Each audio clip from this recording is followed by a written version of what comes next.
Alright, y'all. So, first of all, hello. Peace and love to anyone viewing this video. I definitely don't want this to be too drawn out. I don't want to do too much rambling, but I am going to do some venting. And just word of warning, the language is probably going to get a little foul. But I couldn't think of a better time to sit down and do what I'm about to do. I decided some weeks ago, it's been kind of an ongoing intention to just kind of do a cleanse, just a general detox, just from a personal standpoint, from a spiritual standpoint, getting my physical body in order, getting my mental together. And I'm finding it challenging when I'm still dealing with this military bullshit. And like I said, I feel like what better time than now to really tell my story. And I've been saying for a while that I want to tell my story, and I don't want people to see, my little angry posts or my little, mini rants about my experience without there being some context, because I feel like that's fair. So that's what we're going to do today, this evening. I don't know why I didn't bring me some water to help wash this sandwich down, but that's okay. We're going to get into it. So yeah, just kind of, like I said, I don't want this video to be too long, for one. Not trying to take up that much space on my camera. And I want to go enjoy time with my family. And so, but I know that this is a necessary part in the healing process, in this cleansing that I'm going through, being able to just get all of this out. I've had some practice recently. Y'all, I had my first in-person therapy session the other day. It went well, but to be honest, your first therapy session is always boring. You're not really going to get deep into stuff. Like, even if it gets deep, because I feel like we got pretty deep, but it's like, it's just surface level until you really start digging into different things, different traumas, just different aspects of your life. But first therapy session, so I got a chance to talk about it then. I was at the VA for an appointment not too long ago, and I was able to talk to someone in behavioral health, so I got a chance to talk about it then. Talking about it, like with my partners, and just sharing different experiences with my other battle buddies. And I typically get the same reactions, y'all. Disgust is a usual response when I tell people my story. Confusion. What the hell? Really? There's there's a whole spectrum of reactions, but they're usually somewhere in that neighborhood. So let's get into it, and I'll start as much as in the beginning as I possibly can. So I would say, so let's start. Most of you probably know that I attended BRCC before I moved from Louisiana. I've always been really, adamant and focused on, education, furthering my education. Whether that's educating myself, whether that's seeking higher education through some type of university or school or whatever. Like, I know that that's important to me. And I mean, knowledge is power. All the time, every day. And so I had gone to Southern, going to LSU, and it took me going to those different schools to realize BRCC was kind of the space for me. But of course, they're not pushing that. They're not promoting that. They're pushing the big universities. They're either trying to split you, if you're from Louisiana, like I'm from Louisiana. I realize some of you watching may not be from Louisiana, but I'm born and raised in Baton Rouge. So, that's where Southern University, we got Louisiana State University, and then also there's Baton Rouge Community College. You got, schools in Hammond, schools in New Orleans, schools in Lafayette, all of these bigger schools. But none of the guidance counselors are really funneling a whole lot of teenagers to community college, because they just feel like it's, college for basic folk, when it's really not. But that's all about what you got going on and what your focus is. Maybe you need a university setting, maybe you don't.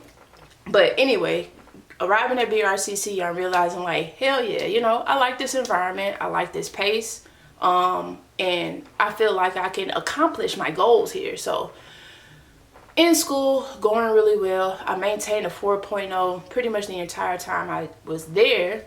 By this time, I think I was maybe about a year in. I can't really think of, this had to be 2018, right? So I think I was there for at least a year. I had done my first year because of course it's an associate's program. So you only really got to do 2 years, in order to get your degree.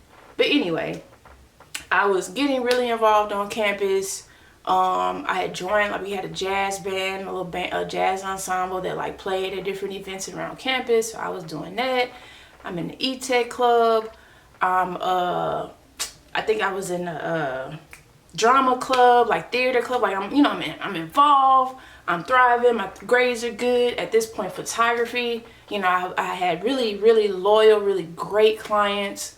Getting all of these different opportunities. I'm growing as a person.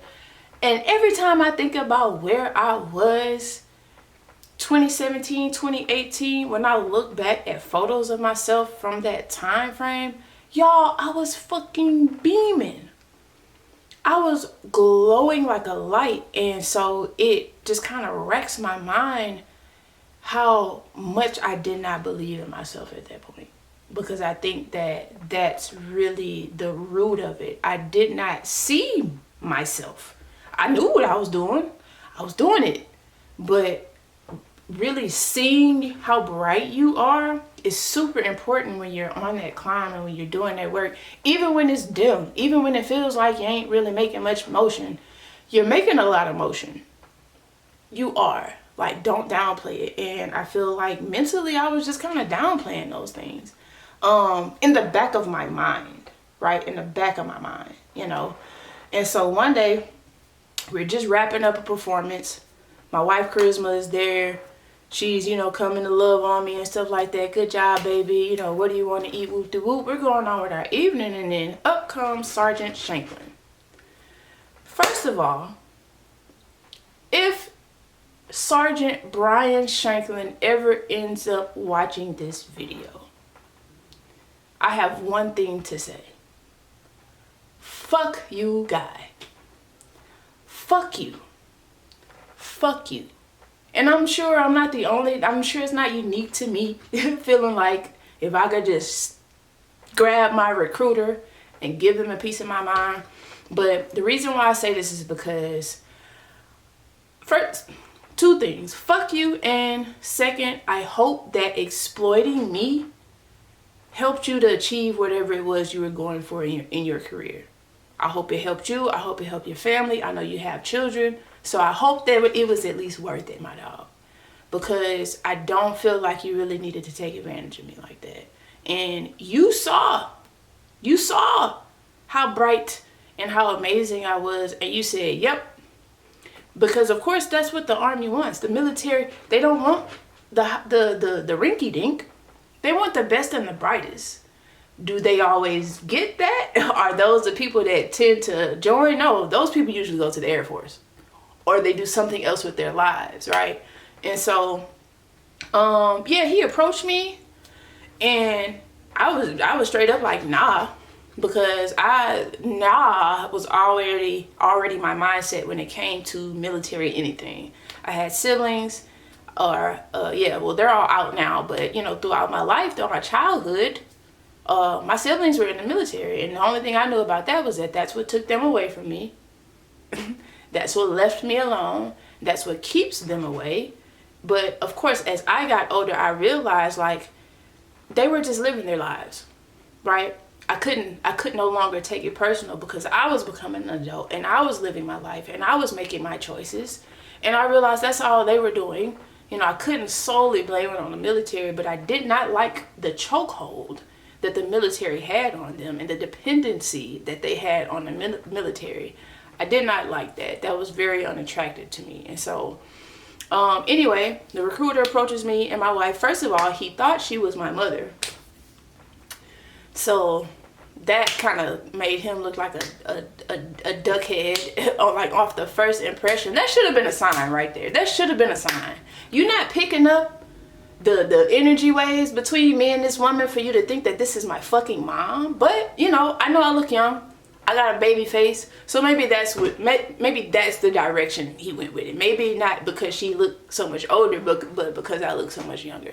Anyway, he approaches me the first time and he's like, hey, you know, I got this, I'm doing this, blah, blah, blah, army, yada, yada, yada, yada. You know, the typical recruitment spiel and shit like that. I'm knowing you peeping me around campus. You probably know who I am. You know, so it's like, he tried it. First time, it was a hard pass. You know, I'm good. And we just kept on and we left and got in the car. I think after that, he might have approached me maybe like one other time, but it was in a better way. Right? It was in a way that I could respect enough to have a conversation with him to see what he was offering. But of course, that's how they're trained. They're trained to not take no for an answer, just like any other salesman. They're just salesmen. They're just salesmen. You know, the whole recruitment scheme is to just increase the numbers. Increase the numbers. You know, they're not focused on retention when they're recruiting because they're just trying to fill slots, right? They're just doing their jobs. And so I decided to go and sit down with him and see what he was offering. If nothing else, to make sure he knew what I wanted to do with my life. Because I had goals and things that I wanted to do. And like even then, we already had the sanctuary on our minds that we were going to buy land and build and do all of these great things together. And so that's where my head is. You know, me and my wife, we're doing all of the things that we need to do to get to that point. And so I sat down with him. I put emphasis on education. You're meeting me at school. This is not my end game. You know, an associate's is not my end game. I want to go, you know, eventually matriculate to a different university and earn my bachelor's, not in Louisiana. I made this very clear to this nigga. Yeah, you a nigga. You a nigga. I made it very clear to you, my nigga, that I didn't want to stay in Louisiana. And I was very serious about continuing my education. And so, of course, they like to use that. Okay, this what you got? This what you need? This what you want? We got it. Here you go. And come here. And come get it, you know? And I'm not seeing it as that. I'm thinking, I'm looking at it like, okay, if I'm going to make this decision, this needs to benefit me wholeheartedly. So I'm, you know, as I'm starting to consider his offer, I'm like, okay, how can this benefit me? How can this benefit my family? How can this contribute to the goals that we have for building the sanctuary and buying land and doing all of these amazing things? And so he tells me, I joined in Louisiana Guard. And y'all, this is crazy because this is where the deception began. The deception begins during recruitment. Period. They're lying, they're scheming, they're scamming. It's a scam. Listen to this, y'all. And I'm not making none of this up because it is of no benefit to me to make any of this shit up or embellish in any way, right? This man told me that being that I joined the Louisiana National Guard, which offers 100% tuition, shout out to the Louisiana Guard for that. Being that I joined in Louisiana, I would basically be able to carry those benefits over to wherever I decided to transfer to, right? This man knows I wanted to eventually move out of state. That was pretty much one of the main things that I was driving, the main points that I was making. This is what I'm not staying in Louisiana. So he's like, okay, bet. You're going to have these benefits and you'll be able to take them with you wherever you go. So my next thing was, okay, sign on. Let's talk bonus. They're quick. They will throw money at you. They'll throw money at you to get you in and keep you in. And that is just pretty much it. That is as far as the love goes when it comes to the military, right? And so he's like, okay, job with a bonus. You knowing the motherfucker that you're approaching, So once I found out there's a military intelligence job on the table, yes, now that's up my alley. I don't want to do no fucking infantry. I ain't trying to be in HR or logistics or any of it. Like, nothing else seemed appealing to me. But I will be in MI. Hell yeah, military intelligence, what? So initially, when I enlisted in the Army, I was going into military intelligence. I was going to be a 35 mic, which is a human intelligence collector.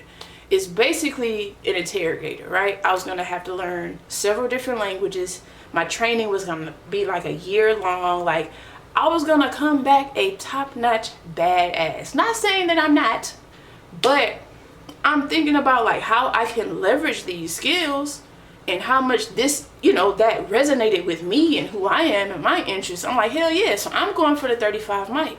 So I enlist, sign all your paperwork, whoop-de-whoop, and then you go to MEPS, right? And so once you enlist or sign it or whatever, you have to go to MEPS to go through the intake process, basically. And so that's where they're doing your physical exams, all of your medical exams. They're asking you, you go through a couple different interviews. You interview with a doctor, you interview with probably somebody sort of in behavioral health, and you're doing all this good stuff, and then you're deciding on your jobs and all of this stuff. So all of the pre shit before actually getting into it, right?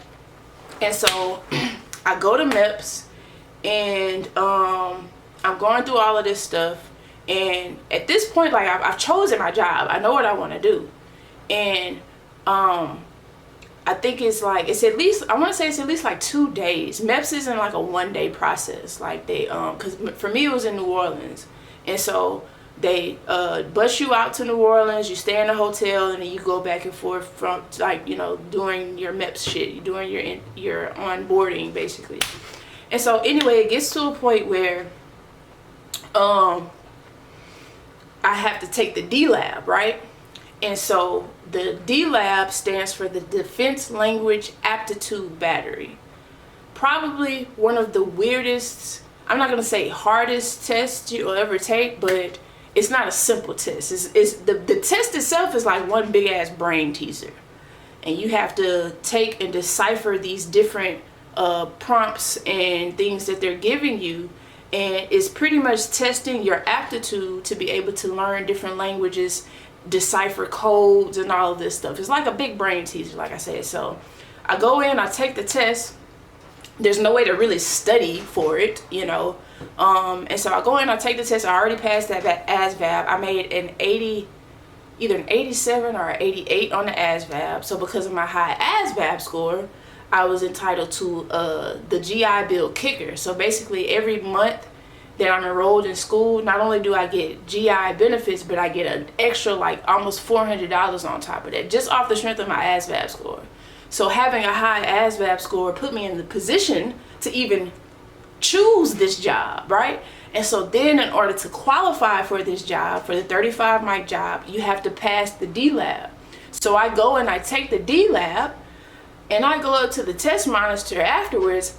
He looks down at the paper, and he looks at me, and he looks down again, and he asks me, have you taken this before? And I told him no. And he just like kind of laughed because he was shocked at how well I did on a test. I didn't know it was so great until I get to the back where there's like these other where you like sit down and talk to different people about like which way you want to go or what are you going to decide. And they tell me that I was the only person in the state of Louisiana in 2018 to pass that test. The only person to pass the D lab, right, in the entire state of Louisiana. Not the whole guard. They told me the entire state, nobody could pass that test that year. So I'm like, yeah, I know who I am. So let's go. What's next? So remember those interviews, right, that are mixed into the whole MEPS process. At some point, I talked to a doctor. And he's asking me about, my past history and of course, drug use comes up, right? I got integrity. And one of the Army values is, you know, integrity. You're expected to be fucking honest, be an upstanding person, be an upstanding soldier, right? And so when he questioned me about marijuana use, I said, yeah, but that was months ago. That was before I even decided. That was like way this summer. Mind you, it's December. It's December. I told you I just finished fucking around with the recruiter to even make my mind up to get into this stuff. And so I'm like, well, yeah, I've done it before, but that was like months ago, you know, like that was before I even decided to join, you know. So the only thing that should have mattered was whether or not I passed my piss test, right? Right? So when I get to the back, thinking that I'm about to get my assignment, thinking that I'm about to get my ship date, thinking that I'm about to get where I'm going to report to for my basic training in AIT, I'm told that unfortunately we can't let you get this job because you admitted to smoking marijuana. Over 6 fucking months ago, before I even enlisted in the military. And then they're telling me, oh, because it's a top secret job, it has to be within a certain window and all of this, you know, trifling shit. And to me, to be honest, I feel like when they saw a young black woman in there, come in there and blow that shit out of the water, they're just looking for that to use any little thing to disqualify me. That's how I personally feel. Because what the fuck? What the fuck? So I was devastated. I'm sitting in there sobbing, crying. My wife then showed up. My recruiter then showed up because I'm inconsolable. Like, I'm fucked up, you know? And so, you know, my mind is still in the same place, you know, like I'm trying to see how this experience can benefit me. So the only job left on the table with a $20,000 sign-on bonus, which is what I was going to be getting, was 12 November horizontal construction engineering. So I'm hearing that and I'm like, okay, we want to build a sanctuary. So knowing how to break ground and knowing how to work a bulldozer and knowing how to, you know, grade land and stuff, that could be beneficial to me, right? And I know I have the skills that could be beneficial to the fucking Army. I know I do. I've been told that most of my life, most of my adult life, even my siblings were like, you would do great in the military, but we know you. So we know why you wouldn't want to join. So anyway, I decided to just go through with the 12 November. I said, you know what? I'm going to finish what I started. I'm going to get, you know, as much as I can out of this experience. I get shipped off. I do basic training and AIT in Fort Leonard Wood, Missouri. And if you've ever had to be at Fort Leonard Wood, Missouri, you know exactly how fucking miserable that can be. Because it's one of those places on the world that gets hot as shit and cold as shit. So the first night I got to Missouri, I had to do push-ups with my bare hands while it was snowing. 12, 13 degrees. They don't give a fuck. No give a fuck. And so when you first get to basic training, well, prior to basic training, you go through what's called reception. And you're basically, you know, that's where they issue your uniforms. That's where they take all your shit. They tell you to get rid of all your contraband. This is where the soldierization starts, pretty much. Soldierization is a word that they use because it sounds better than indoctrination, right? It sounds better than brainwashing. So they call it soldierization. So soldierization starts pretty much as soon as you get off of that bus. You come from the airport, you get to reception, you're done. You're no longer a civilian. You're no longer really yourself, honestly. So they take your contraband and they issue you all of this Army shit. They start drilling all this Army shit in your head. So fast forward to basic training, right? Basic training is tough. It's physically tough, it's mentally tough. But if you're physically tough and you're mentally tough, you got it. So I'm not gonna lie and say basic training was a breeze, but I can say due to my siblings putting me on game and due to me being a badass motherfucker, I went through basic training and I thrived. I graduated with a leadership reward. Y'all see? Look at my little cute token. undergraduate. You know, I got a little token and certificates and all of that, you know, nice shit. Just for being who the fuck I am, you know. But during basic training, I started having problems sleeping. And I realized those problems was linked to my arm. So when I would sleep a certain way on those uncomfortable ass bunks that they put us in, my whole entire arm would go numb. Pins and needles, either numb or like tingling, pins and needles. So either or a combination of the two. I don't know what this shit is. I've never experienced this before, especially not consistently, right? And so I do what I think I'm supposed to do, and I report it. I say, hey, I'm having this issue. Can I go see a doctor? In the military, they call it sick call. So if you ever get sick or something happens, you get injured, you go to sick call. And they, you know, diagnose, so they take care and do whatever. So the culture in basic training is don't go to sick call. That's the culture, right? They try to make it seem like they want you to take care of yourself, but they don't want you to miss training, right? They even go as far as to call you a sick call soldier. Pretty much making fun of you for seeking help for your fucking medical health and your mental health. This happens, y'all. I'm not making it up. Ask anybody who's ever been to basic training. This is what they do and this is how they treat you. It's a lot of mental and psychological tactics, right? And so I said, fuck all that. I need my sleep. Y'all working the hell out of us. I need to make sure that I'm okay, right? So I'm going to sick call almost weekly. Still having the same issue. You know, my arm, something's going on with my arm. I don't know what's going on. It got to the point where they gave me a profile, right? And a medical profile is basically stating this soldier has these injuries and she can't do X, Y, Z. So you have your diagnosis or whatever the issue is, and then you have your restrictions. And so that's what you would show your leadership or anybody saying like, oh, why you not doing push-ups? Or why you can't do PT? Well, I'm on profile, right? So that you don't have to work out or you don't have to blah, blah, blah. So because of what was written and worded in my profile, my, by this time I'm in AIT, right? So I'm complaining about this all through basic. By the time I get to AIT, still having the same issue. I'm doing my job training now. So we're actually operating heavy machinery. Every week we have a different piece of equipment that we're learning. And this particular course was one of the more difficult courses because of how strict and how by the book those particular instructors were. I thrived. I even competed for the best operators.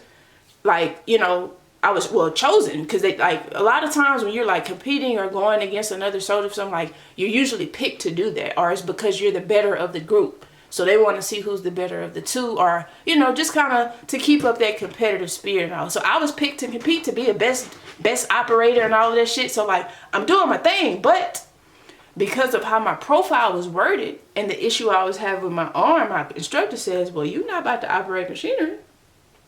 And if I'm not operating, then I'm not training. And if I'm not training, then what happens is you get rolled. So you can only miss so many hours of course training. Once you miss that time, you have to get rolled over until that same course starts again. So that same course wasn't going to start again for another 2 weeks at a different company. So I had to get switched over to a different company, right? And so I get rolled because of my profile, not because of anything I did wrong. I'm good. I'm great. I can do this shit. I can do this shit with my eyes closed. And the instructors see that. But of course, they have to protect themselves and go according to policy. If my profile says certain things, then I can't do certain things. So they decided that it's best that we just kind of roll you. So I get rolled. I get transferred to another unit. Terrible fucking experience.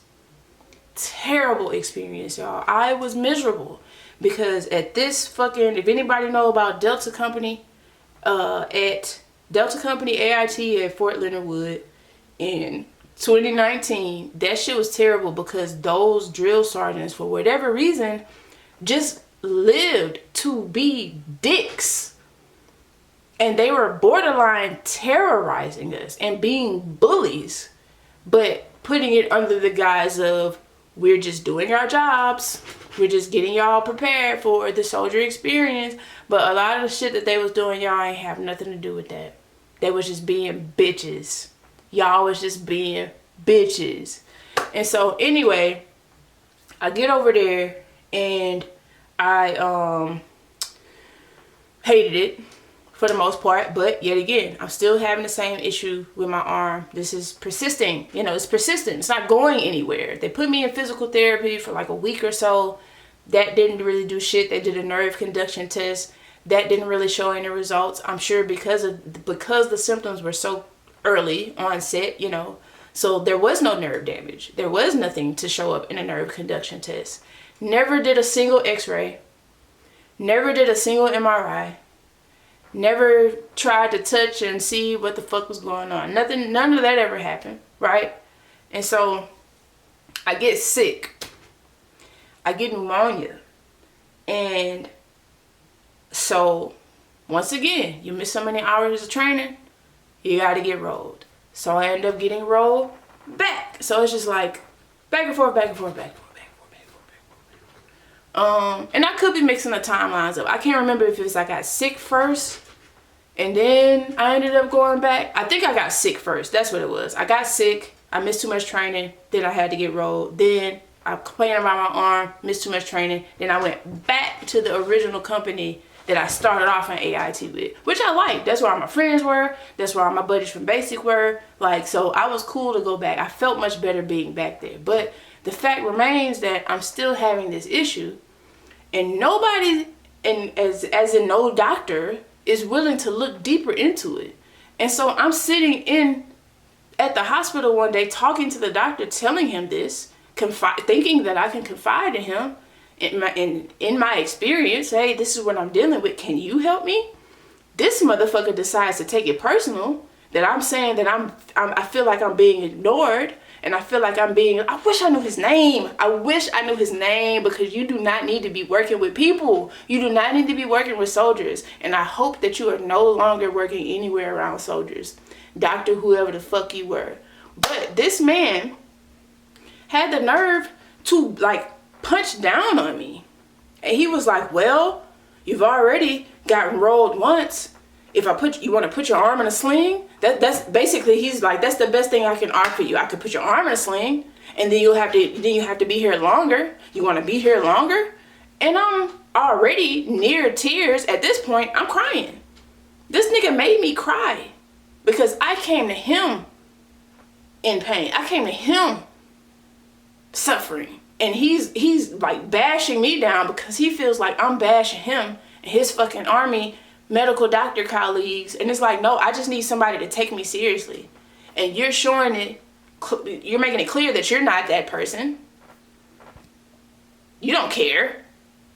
So this is my other experience, you know. So I'm gonna try to speed this up because I'm going on like 35 minutes, but so yeah, this is my experience with the doctors, y'all. We supposed to be able to trust the doctors. Y'all are supposed to be the ones that's taking care of us and helping us heal and getting us back to training condition and all of this stuff. And so the issue persists. I attempt to get an LOD, or a line of duty, which is paperwork stating that I sustained an injury while on active duty, basically. And when you're in training, when you're in TRADOC, you're considered active duty. They tell me at the LOD window, some little Miss Betty looking bitch is like, well, do you have any x-rays? And I'm like, no, they didn't do x-rays. Well, if you don't have x-rays, you can't get a line of duty. And I'm like, well, damn. And I'm just a little soldier. Who am I to go and say, hey, I need x-rays and you need to do them right now? They gonna look at me and they gonna tell me to take my little dumb ass back to my company before they call somebody to come get me and take me back to where I'm supposed to be. You kidding me? So couldn't get a line of duty, right? Graduate from AIT, you know, fantastic. The same old. Graduate from AIT, and I go back to Louisiana. I joined my unit. I drilled with the 922nd in Gonzales. Great people. Like, probably couldn't have asked for a better group of people to like be my first drilling experience, you know, my first unit home, you know. Love them to death. But that was also my first experience in the National Guard for real. And I knew I didn't want to go active. I'm not about to be doing this shit 24/7 for the next 6 years. Then that's where you really got me fucked up. So it's like, okay, I know I'm going guard. I get to my unit in Gonzales. Everybody's cool, but this is my first experiences in seeing how shitty leadership, the chain of command that they want you to trust in and use so much, is broke, is weak, it ain't shit. The chain of command ain't shit. You know, I feel like 922nd now, they're probably doing better than they were, but when I was there, you know, so I was there probably not even a full year, because once I got scholarship money to go to DePaul in Chicago, which I had already planned to, I knew I was going out of state somewhere. I wasn't sure it was Chicago until I realized, like, damn, I got scholarship money to go to DePaul University in Chicago. Like, I'm gonna take this offer. My sister was living out there, so I had family, so it seemed like a good move. I transferred. So this is my first interstate transfer, and an interstate transfer is basically the process that National Guard soldiers go through to transfer from state to state, whether it's voluntary or involuntary, right? So I transferred from the Louisiana National Guard to the Illinois National Guard, right? And so interstate transfers take time. There's an administrative process. Your packet has to go up the rinky-dink chain of command. It has to get transferred from this state to that state, and then they have to work on placing you in a unit, right? And so I was in Chicago for 6 months, and I get a call from the commander or somebody from 922nd basically telling me, oh, hey, the sergeant that was doing your packet didn't do it correctly. So we basically got to start this process all over again. So I haven't been drilling, meaning I haven't been getting paid, meaning on paper, I'm still a part of the Louisiana Guard, meaning I can't get education benefits in fucking Illinois, right? And so as I'm trying to figure this out, okay, how am I really going to pay for school for real? Guess who I call? I call my recruiter. And I'm telling him the situation. Hey, my interstate transfer is up in the air. They ain't do this shit right. So, you know, I'm just having to wait. I'm in limbo. What should I do? Yada, yada, yada. Like, how do I get benefits if such and such? That's when I find out that the whole shit that he told me about being able to carry over my benefits, not a thing. He even went so far as to say, I didn't say that. I never said that. When I tell you I could have shot, I was sitting out on my front porch, could have shot off the porch into the sky like a rocket. I was so upset. I'm like, are you fucking kidding me? I'm pretty sure I started cussing his ass out on the phone. Cause I'm like, my nigga, like, why are you trying to make it seem like I'm making this shit up? Well, like, why would you do that? And that is how I knew you are not on my team. You are a lying ass bitch that just used me. I just felt used. That's the first, I don't know, second, or I'm getting played. I felt played. Cause I know what you told me. I didn't just pull it out of my ass. You told me this, and now you're taking it back. And you see in the situation that I'm in, right? So I'm in limbo in Illinois for a year. So this is a whole year out of my Army career that is just a gap, right? That's a year that that could have been a year less of me doing this shit, right? Nah. So a year goes by. I finally get placed in a unit that's 4 fucking hours away. But let me tell you why I had to drive 4 hours away, y'all. Because the Illinois interstate transfer coordinator tells me that, okay, we see that you have a sign-on bonus. You have an enlistment bonus. So in order to keep that bonus, we have to make sure that you're slotted specifically for that, or whatever, you know. So we can't just put you in any 12 November slot. we have to put you in a 12 November slot that comes with a bonus, right? And so I'm like, okay, you know, I want to keep my bonus. Hell yeah, I want to keep my bonus. I'm entitled to it. I earned it.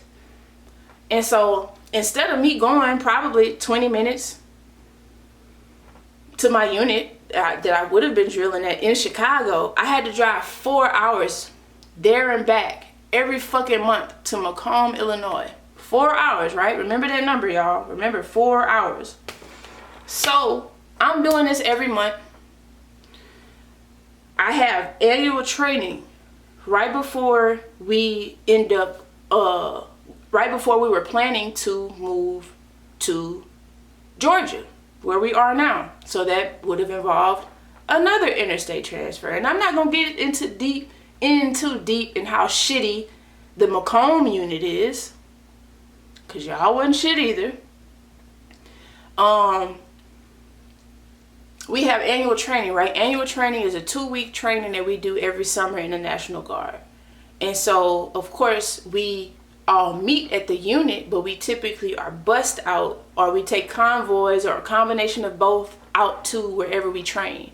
I want to say this particular AT, it was a convoy from Macomb, Illinois to, where are we at? Wisconsin?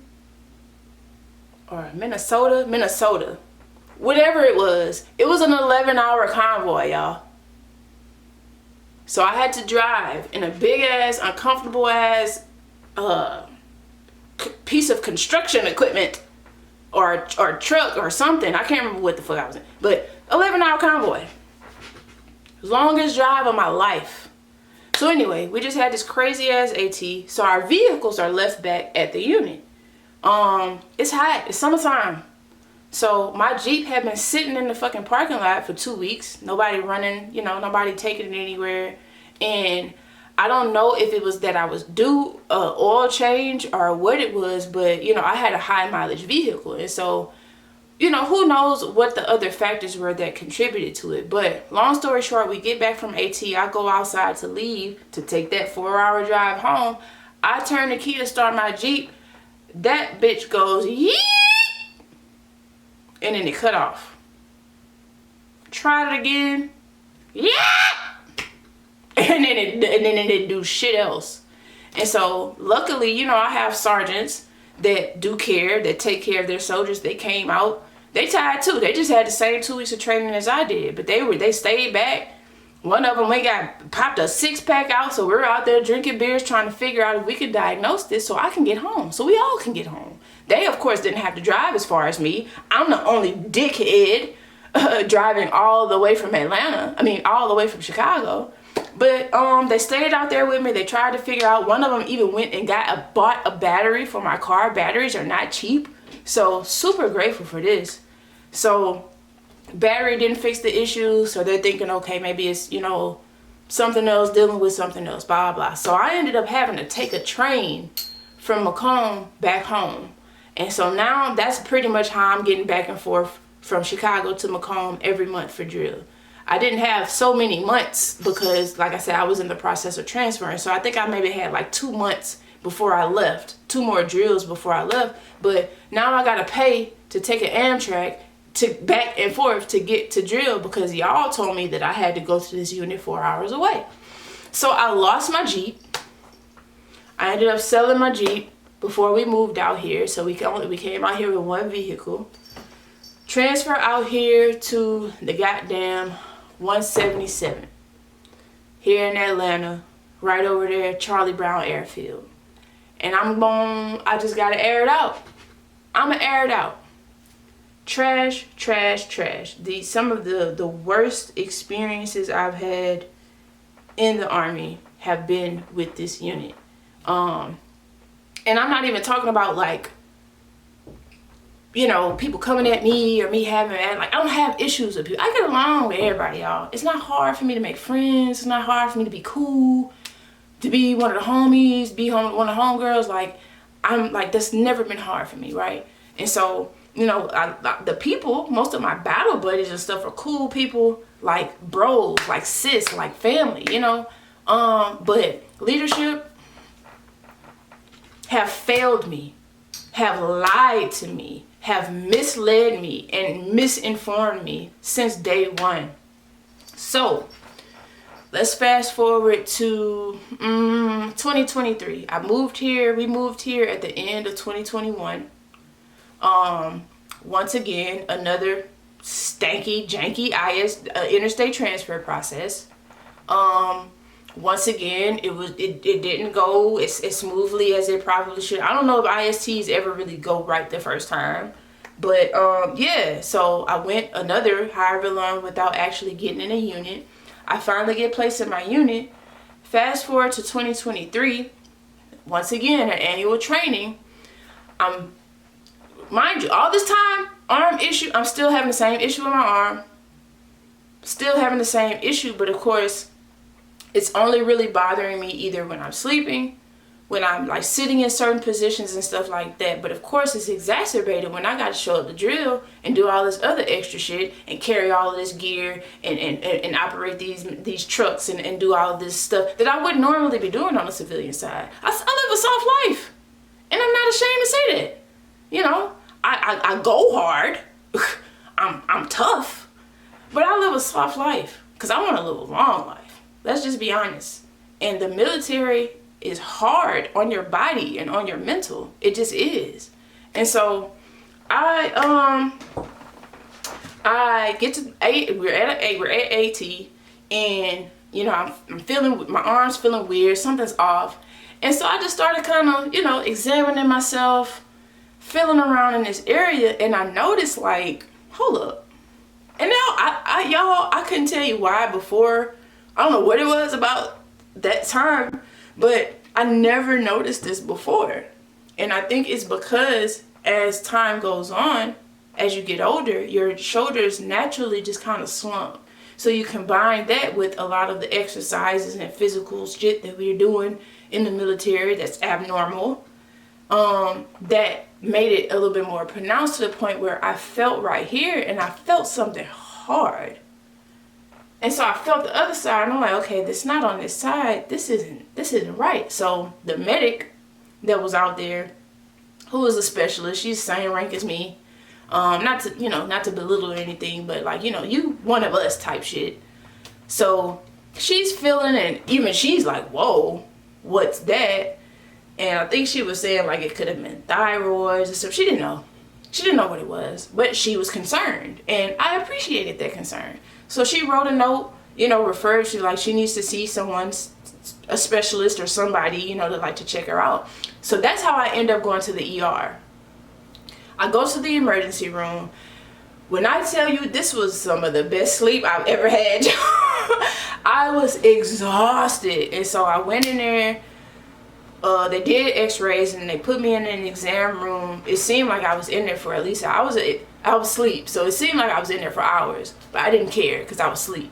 So the doctor finally comes back in and he's like, well, you have what's called thoracic outlet syndrome due to a cervical rib about your T6 or C6 C7 or whatever the hell. So in short, y'all, I was born with a 25th rib.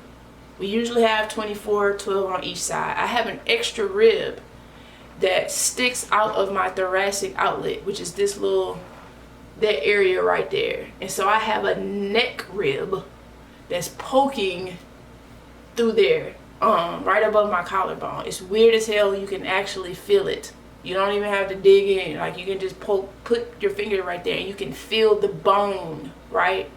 So this is what's been causing me all of these problems all these years. An extra rib. So back in 2019, when I started complaining about this shit, it probably could have been found then had they done further evaluation and x-rayed me and found the rib. I probably would have been discharged then, y'all. And I'm telling you why I probably would have been discharged then. But we're going to go a little bit more because I don't want to miss too many details of this. So I get an actual diagnosis from an Army doctor from Wynn Stewart Hospital at Fort Stewart, on active duty orders. Like a quadruple whammy. right? So I'm like, okay, now I finally got an answer. Not only that, I got an answer from a Army doctor. When I got that diagnosis, I immediately started my VA claim. Like the first sergeant picked me up from the hospital. So he was the first to know. The moment I got back to our training area, I started my VA claim, my VA disability compensation claim right then and there. So I started my claim, because I'm knowing that, you know, they're telling me, well, it's a process. It can take months. It could take, you know, a while. It's kind of drawn out. So you want to, you know, kind of get a head start on it. So this is me getting a head start. Hell yeah. Now I know what's the problem. And I can prove that being in the military made it worse. And that is when it became symptomatic. Oh, hell yeah, I'm all for it. So at that point, I finally get a profile stating, once I had to submit documentation or, like, you know, further, well, I want to say, being that I got that from the doctor, then I don't know if I had to submit a whole bunch of extra stuff to get my profile, but they give you a temporary profile, as if this is a temporary fucking rib.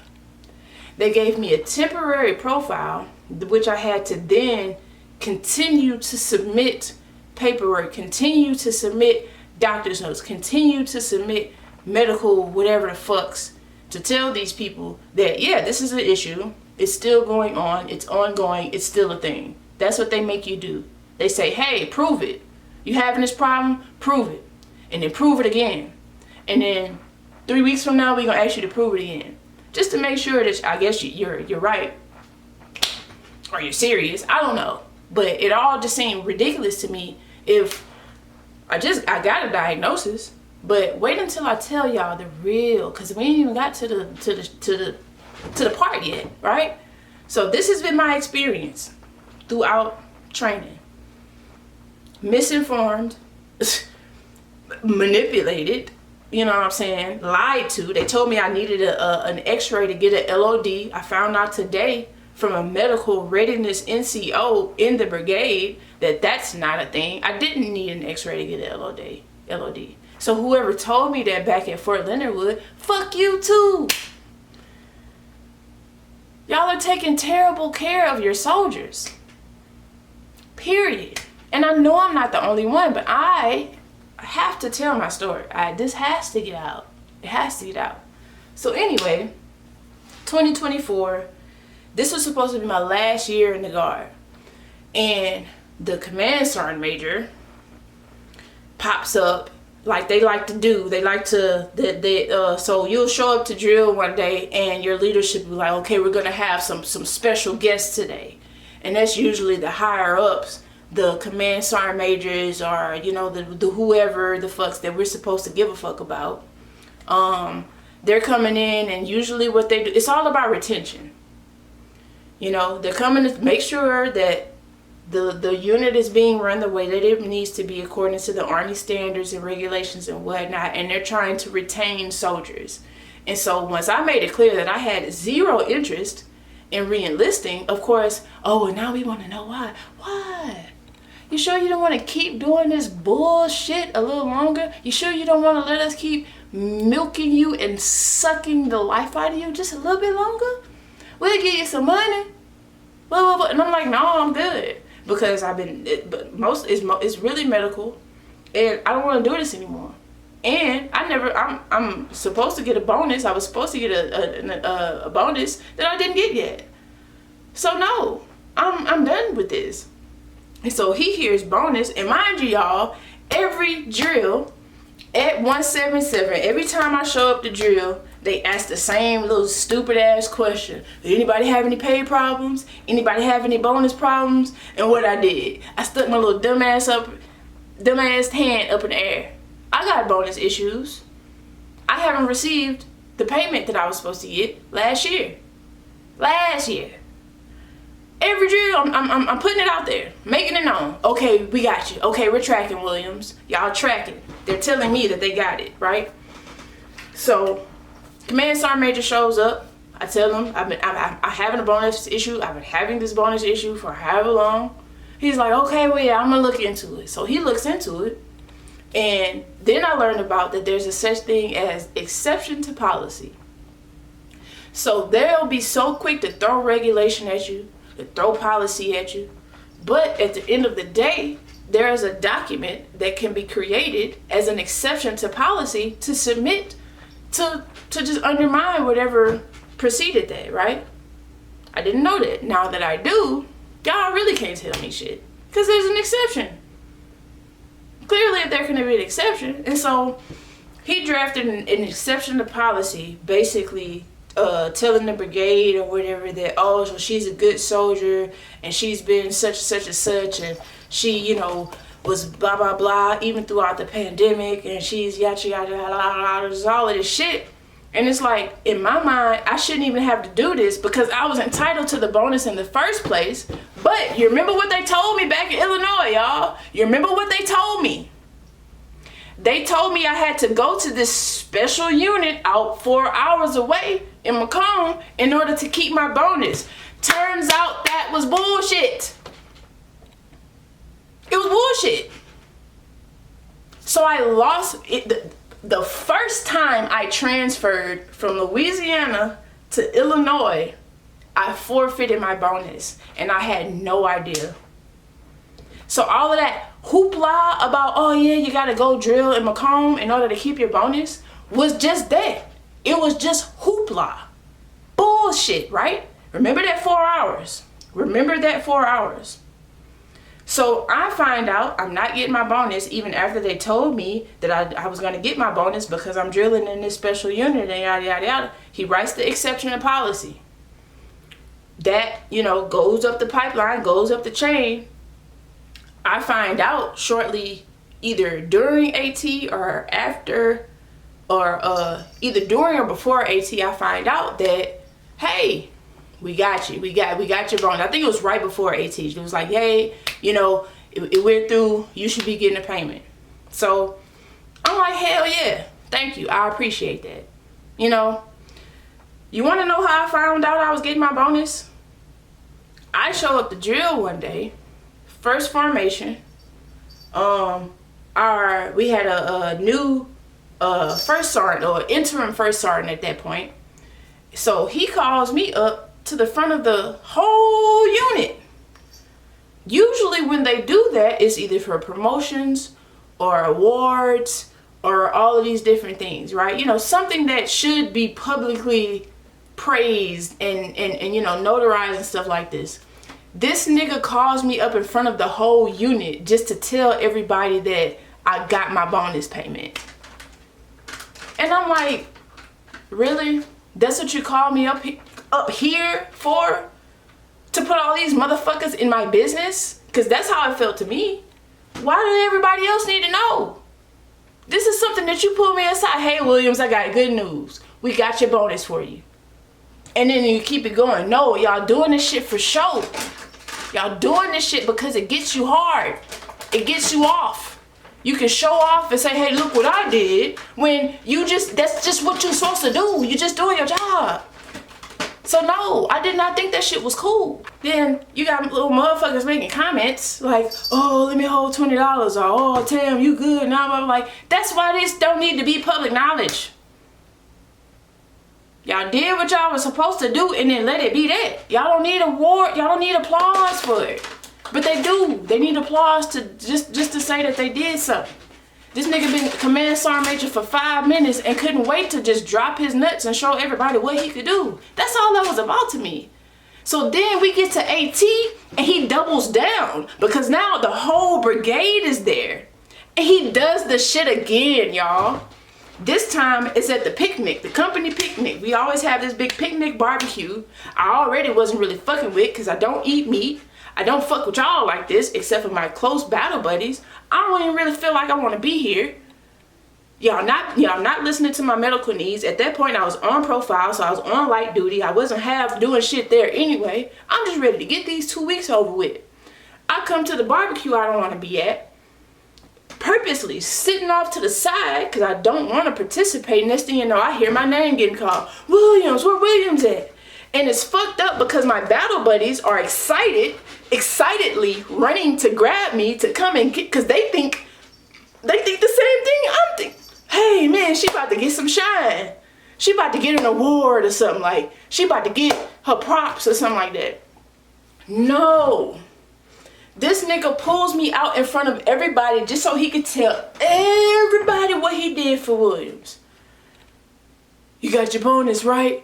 Tell him. You know what? So he loved to tell my story. So this soldier right here is a good soldier, and she and she earned a bonus, and she didn't get a bonus, and so you know what I did? I did this, and yada yada yada, and tell him what happened, Williams. So I'm like, I got my bonus, and so people, you know, oh yay, woo! That's what you want. You want applause. You want a crowd.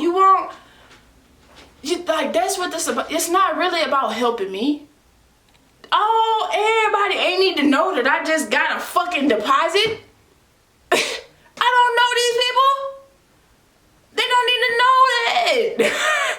They don't need to know that. That was very trifling to me. And I have zero respect for this man. I have zero respect for you. Don't do that. Don't you ever do that to nobody else. That's trifling. That's trifling. And it's unprofessional. So, you know, put my business all out on Front Street for everybody in the brigade to know. After he said that shit, I literally just walked all the way back to the barracks. I did not stop. Motherfuckers was calling me, Williams, Tam, where you going? I didn't even turn around. Because I am done with this monkey ass shit. I'm done. Y'all got me fucked up. So, that was my last AT. So that would have been last year, 2024 AT. Last AT I had to go to. I'm already like, you know, I'm about to be done. November my last drill. Or December technically. November would have been my last drill. Looking forward to that. I'm telling niggas, I'm about to be done. I'm out. I don't care what y'all got going on. I'm out. I'm done with this stuff. I'm over it. I already had gotten my percentage. I think I might have gotten my increase by that time. So it's like, I got my VA disability going. I'll work towards getting that increase at some point if I really want to. But like, I'm over this shit. So, them being well aware of the fact that I've been dealing with this medical shit, that I have a temporary profile and all of this good stuff. So they're like, hey, you should do a chapter 3. Of course, I don't know what no fucking chapter 3 is. So they're explaining to me, well, chapter 3 is basically the medical separation process. And that's when you go, so you submit your paperwork, you submit a packet. And the packet is basically, grouped with paperwork where they get like information from like your primary care provider or like your behavioral health, whoever this and that. And so they're starting to gather evidence along with a medical evaluation board, medical evaluation to determine whether or not you are fit to train, determine whether or not you meet the standards, the Army standards. And so I'm like, okay, tell me more. What does that process look like? So they're like, okay, you fill out your packet, you fill out your paperwork, but then after this, you won't have to come back and drill. You won't have to come back to the unit and drill. You just have to go to the doctor every month and submit a doctor's note showing that you went to the doctor, and then we will pay you in lieu of that. In lieu of coming, we'll just pay you for going to the doctor. So, of course, I'm like, say less. Are you kidding me? That's a beautiful arrangement if you ask me. I don't want to keep coming, so I don't have to keep coming, and y'all still gonna pay me? Where do I sign? So this is where I take accountability for not asking to see policy, asking to see the regulation, or doing my due diligence and researching and seeing what regulation applies to this, right? That's where I'll take the fall for that. And I wish I would have done that, but whatever, hindsight. So I go through with this chapter 3 process, which involves me extending for another year. So I've already hit my 6. I've already done the minimum of what my contract requires, but y'all are telling me it's best to do this extension process so you can do the chapter 3, the medical separation. So I'm like, okay. So I basically re-enlist or extend for another year. So this is last year, December 2024. Going into January, we still had TRICARE at the time, Humana healthcare benefit, health coverage at the time. So I was able to go to the doctor. By this time, I had gone to orthopedic specialists. I had seen, I started physical therapy. Like, I have all of this evidence. I have all of this medical shit to show them. So I'm submitting paperwork. But there were two documents, or there was one document in particular that the case manager or the case worker sent to me, the medical case worker sent to me, and it's basically a form that my primary care or my doctor fills out and attests to the different, medical conditions. So basically what I'm claiming, that my doctor goes and says, okay, yeah, this is in fact something that she's dealing with. Stop it, T'Challa! Just destroying stuff in the background. Stop. So anyway, I take this piece of paperwork and I bring it to my primary care provider. He's like, well, I didn't give you this diagnosis, right? So you need to take it to the person that gave you this diagnosis. So I'm like, okay, but by that time, I even disclosed to him, like, I would like to see a different physical therapist. I didn't like my physical therapist. I didn't feel like she was professional. I didn't feel like she took her job seriously. And so I told him, like, okay, well, I want to find a different physical therapist. So once I finally found a different physical therapist, I tried to get him to sign the form. He don't want to sign the form. Nobody wants to sign this fucking form. So had I been told that one particular document, like that the chapter 3 process pretty much hinged on that document, depended on that document being submitted, I would have prioritized that. But instead, I was just doing what I was told until I can figure that part out. Well, I'm still having these visits. So I'm just going to submit to you the paperwork that I have, the medical documents that I have, right? So fast forward to about July, things were getting a little weird financially, and our health insurance ended up lapsing. TRICARE was trying to get us to pay like $1,000-something to get reinstated, and we were like, you know what, we can't do that right now. And so I emailed my caseworker and I let him know, like, hey, there's gonna be a lapse. I'm not gonna be able to get paperwork into you until about this time. I just wanted to give you a heads up and see what could I do as an alternative. So that's when he recommended to me to go through the VA. So I'm like, okay, so this is like June, July, right? June, July 2024. So let's fast forward to about October when I was able to start back going to the doctor. I got, appointments through the VA and all of that stuff. So I immediately submitted him my paperwork.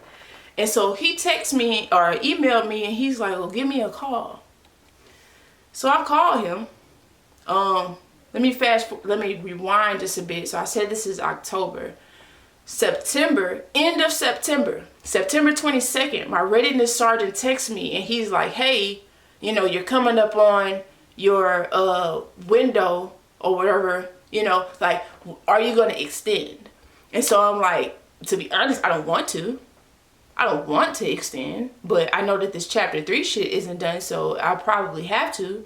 So he's like, okay, check with your case manager to see what he says. And so, I submit this paperwork to him, or once I finally, because I had an appointment in like a couple days after I talked to him.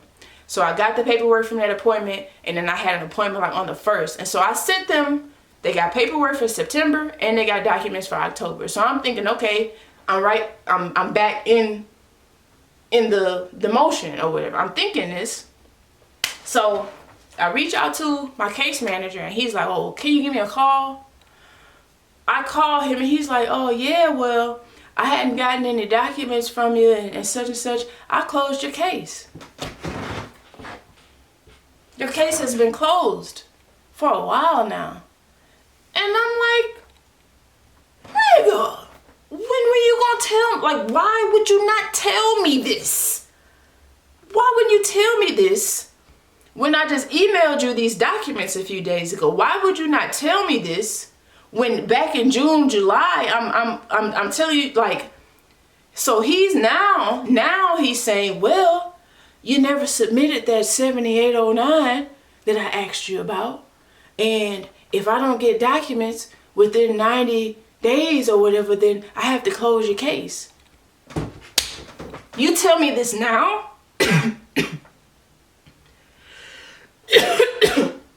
You tell me this now.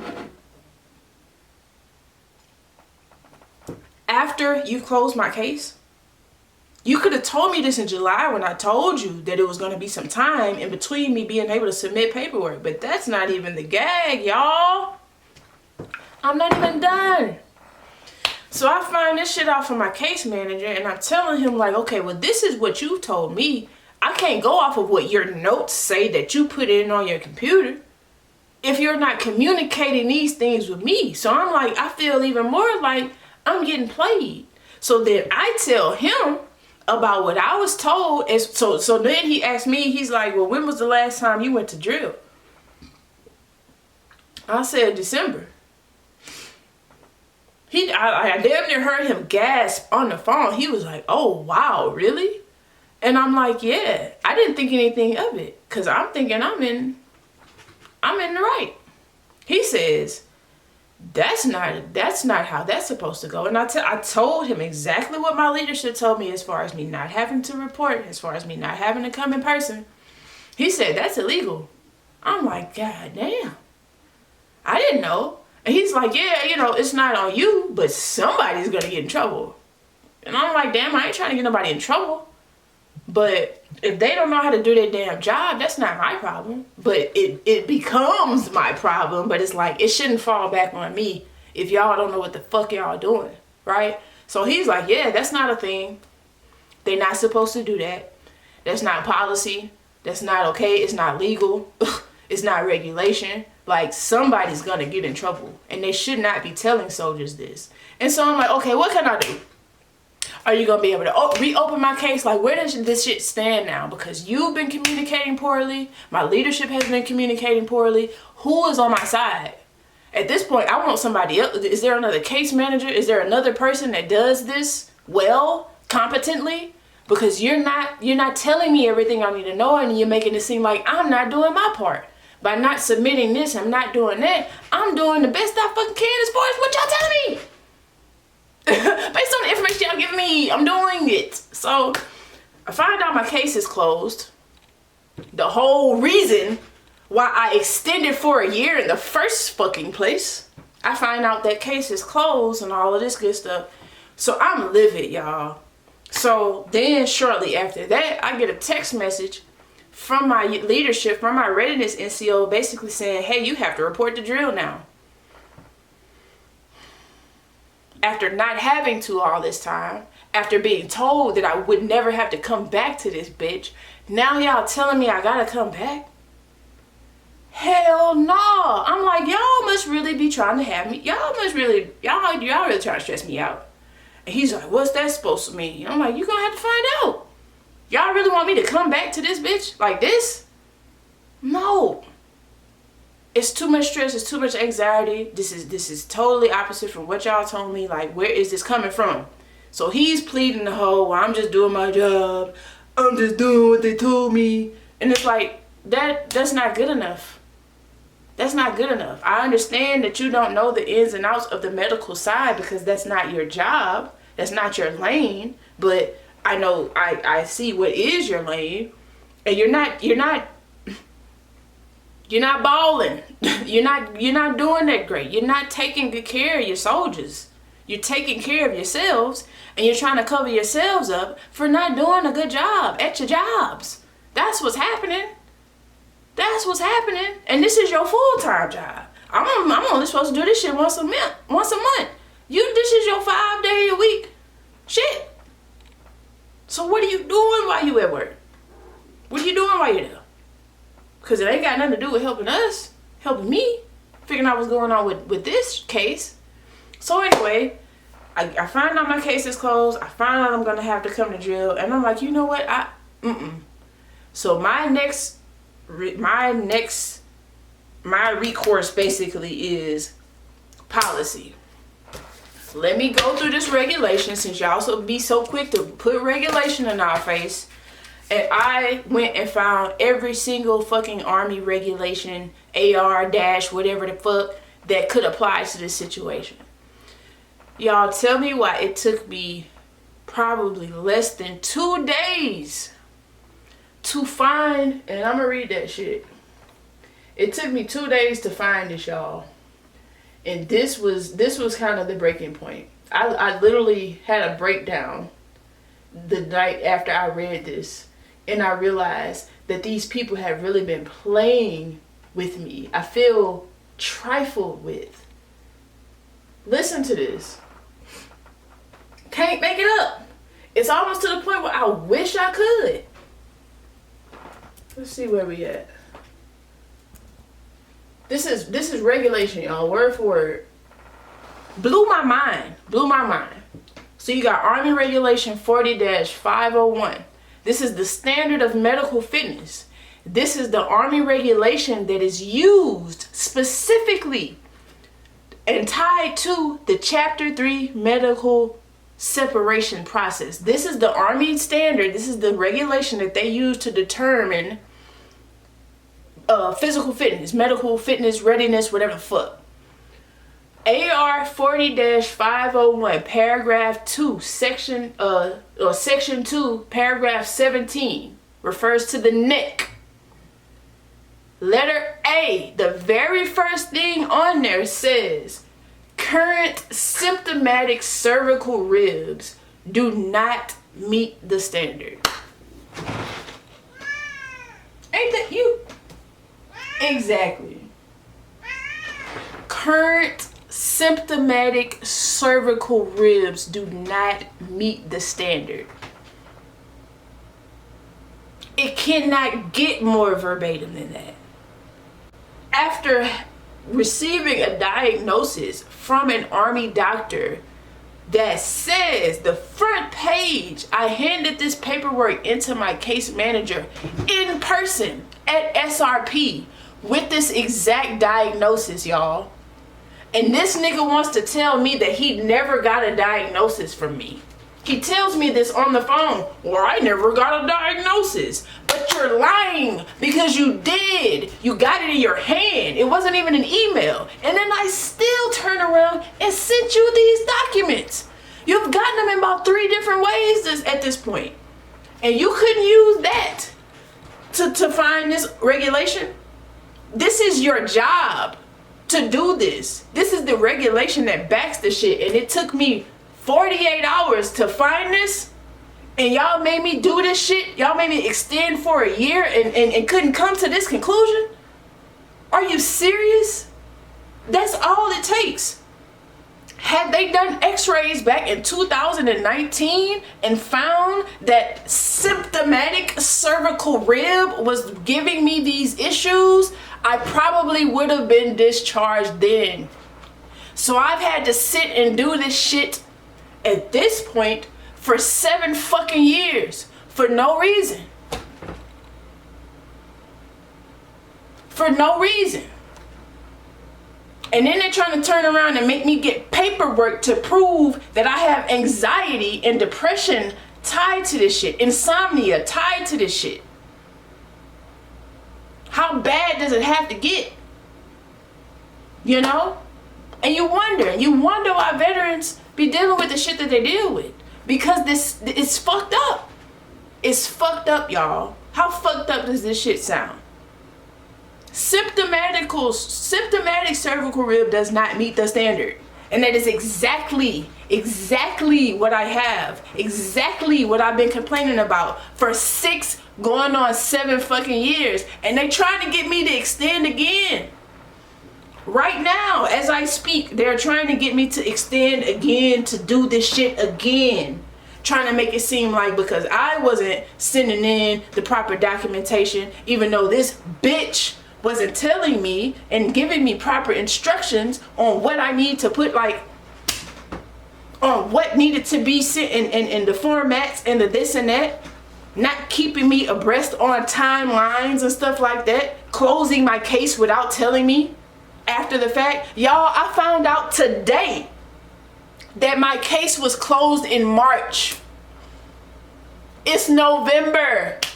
And I found out today that my case was closed. I found out sometime last month that my case was closed, but I found out today that it was closed in March. So this whole time I'm thinking something's being done, something's pending, and it just hasn't been. Let's talk about the extension.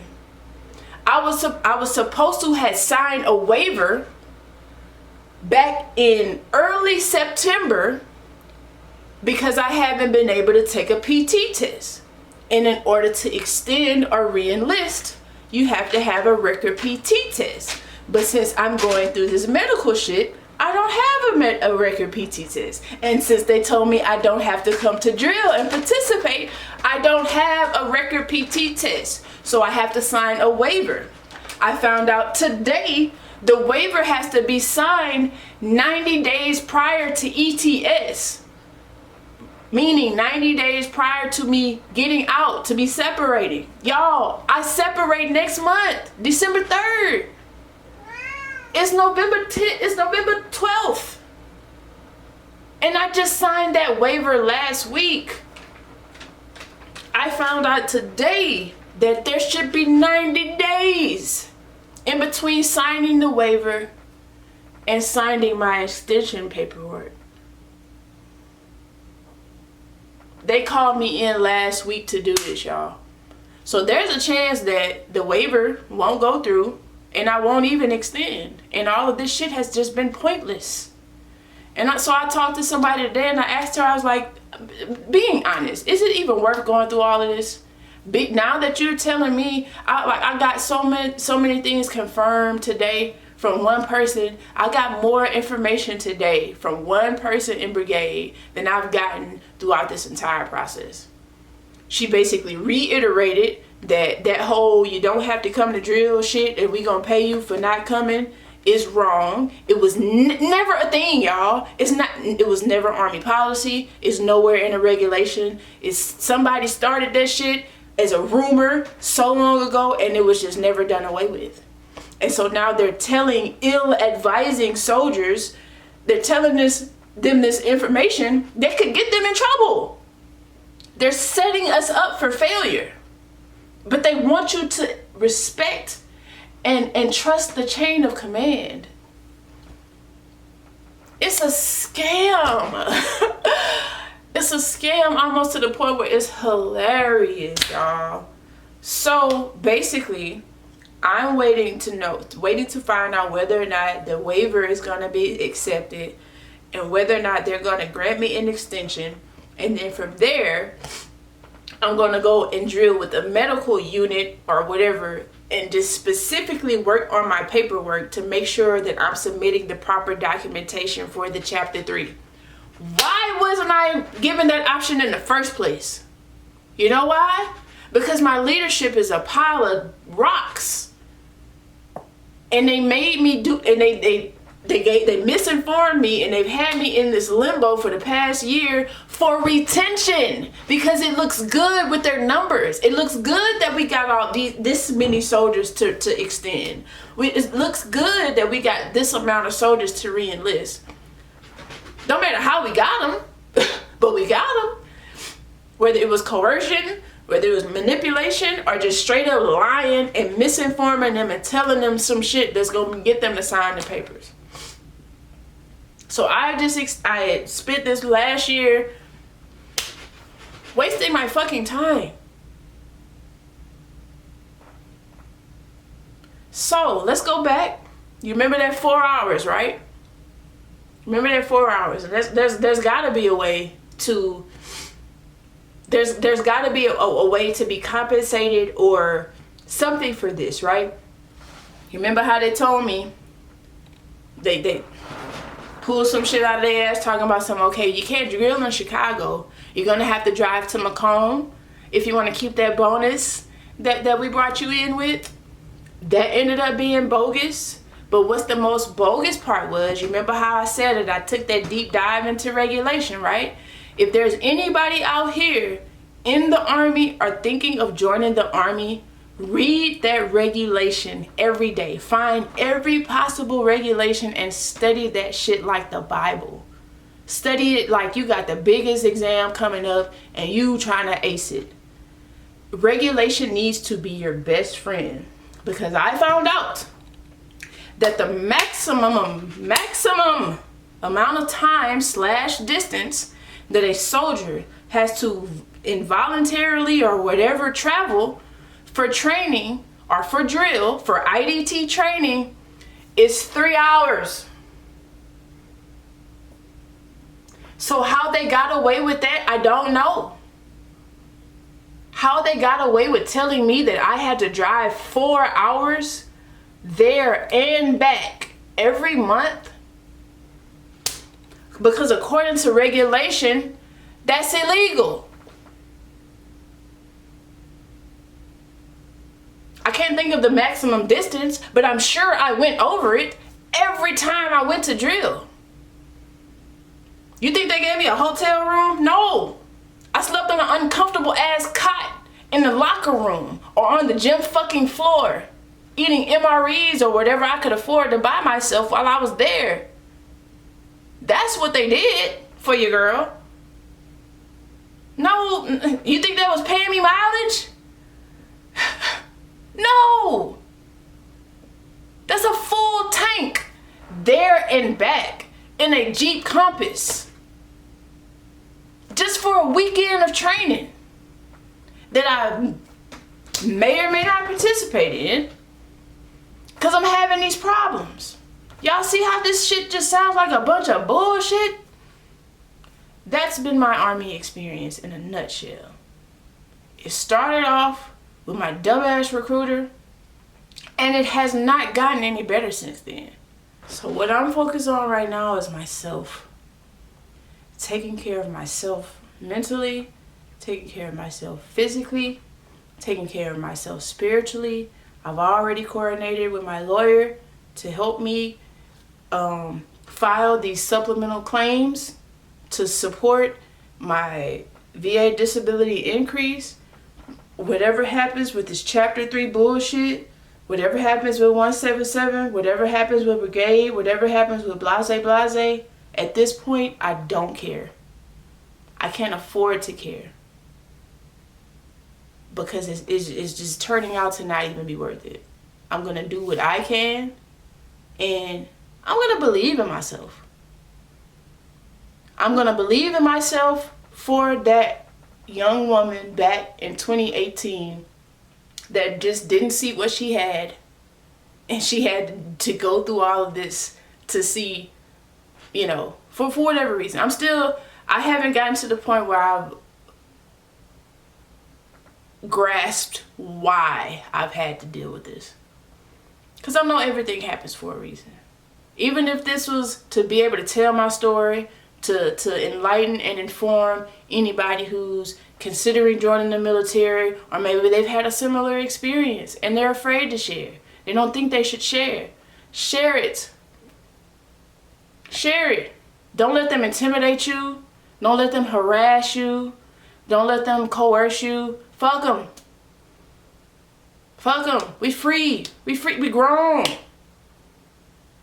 Period.